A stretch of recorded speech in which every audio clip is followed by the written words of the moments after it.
Una vez que terminaron las elecciones del pasado junio, ya se aprestan algunos para tomar posesión, en el caso de los diputados locales, que el día 5 de este mes habrán de tomar posesión en la Cámara de Diputados local, los 75 diputados, 40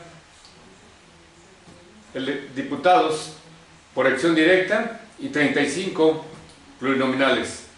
Por otra parte, el día 1 de este mes ya tomaron también posesión de sus cargos los 499 diputados federales.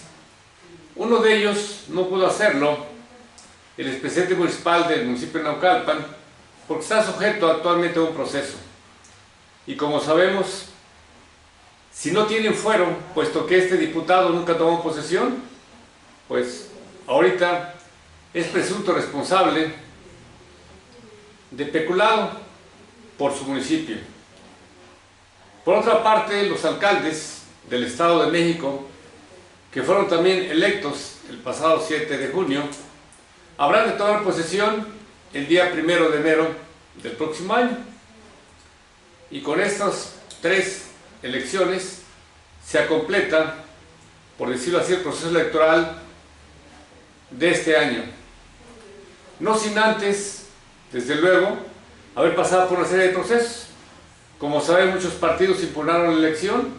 Sin embargo, a la fecha, salvo en algunos estados de la República, creo yo, a la fecha casi todos los juicios fueron ya resueltos por los órganos electorales, por los tribunales electorales de cada entidad, y después, si apelaron al órgano jurisdiccional local, apelaron al órgano jurisdiccional federal.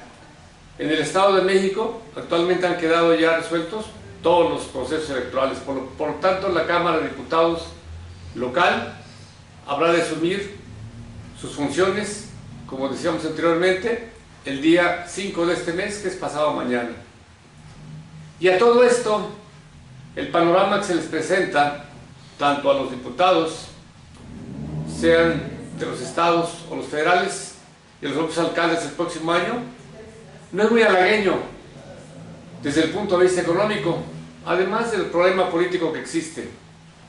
Ya por ahí informado la Secretaría de Hacienda, el propio presidente de la República y los analistas, que el próximo año va a ser un año de austeridad, puesto que, por una parte, la crisis mundial que se vive ahorita, la recesión económica, y por otra parte en México, la baja de los precios del petróleo, ha originado que, según ha anunciado la Secretaría de Hacienda, el próximo año habrá de iniciar con un presupuesto cero, es decir, habrá que reestructurarse el presupuesto.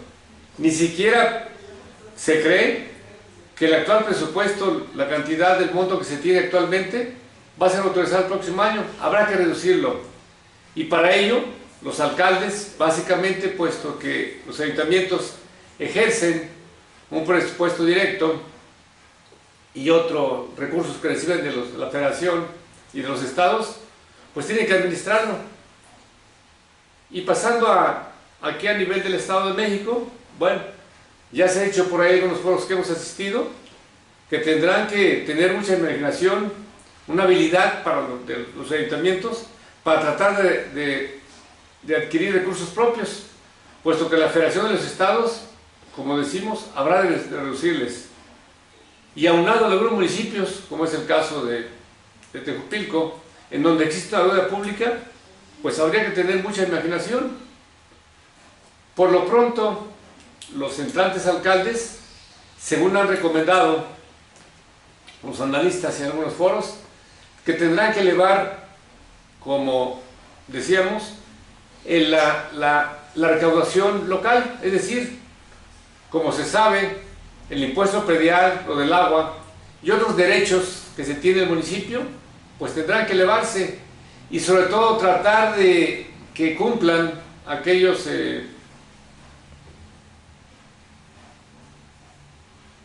personas que no cumplen con el pago de sus impuestos, particularmente el predial y el agua.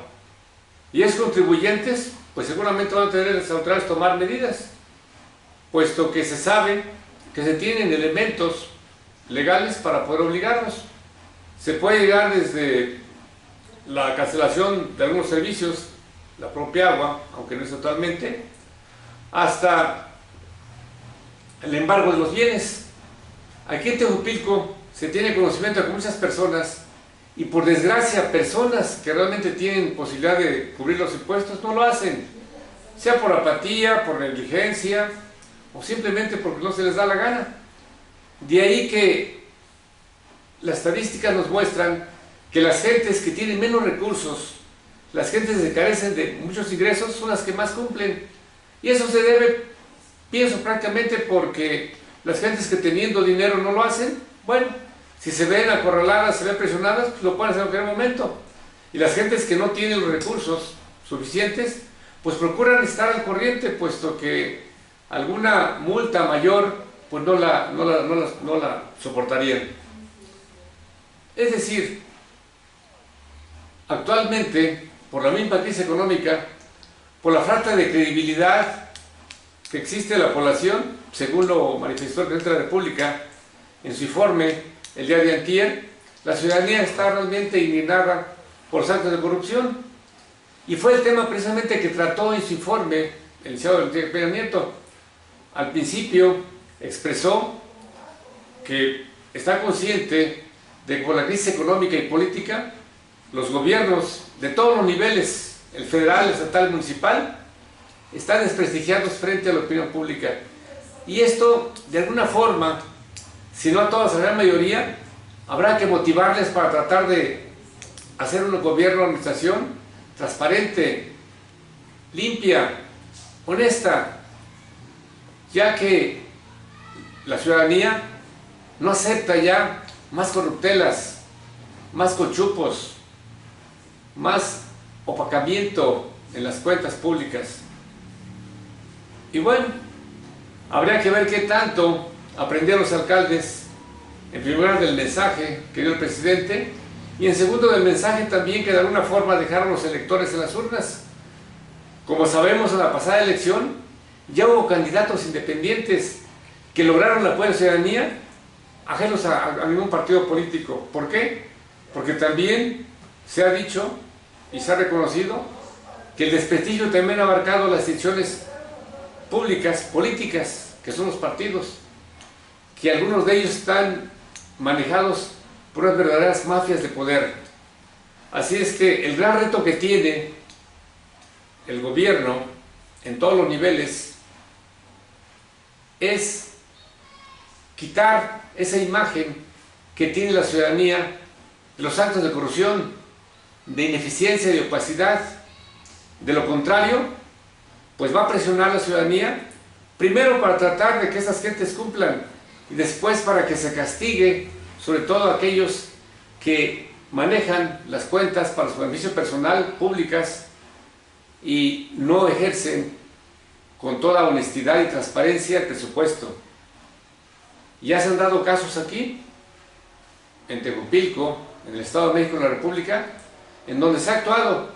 Esperemos pues que las promesas que hoy en día ha hecho el presidente de la República y algunas las cámaras que han informado que ahora sí, pues van a tratar de transparentar y van a tratar sobre todo de apretarse el cinturón, puesto que definitivamente el crecimiento económico del país y sobre todo el bolsillo de las gentes pobres, pues no tendrá ninguna oportunidad si siguen esos actos de corrupción, de malversación de fondos y sobre todo de esas corruptelas que nos han arrastrado a la imagen pública nacional e internacional, en que México ha quedado en los últimos lugares en cuanto a transparencia de las cuentas, en cuanto a honestidad. Y un ejemplo nos ha dado muy importante un país centroamericano, Guatemala, en donde en estos momentos están procesando al presidente de la República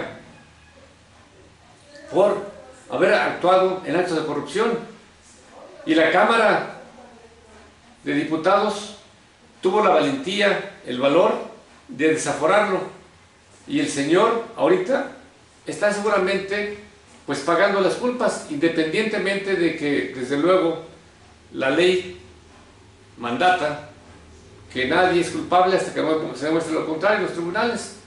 Pero por lo que se ve, este señor Otto Pérez, el presidente de la República, actualmente sin fuero, pues va a ser un ejemplo realmente de aplicación de la justicia para muchos países. Esperemos que para México también lo sea, para aquellos que siguen actuando con deshonestidad. Gracias, buenas noches.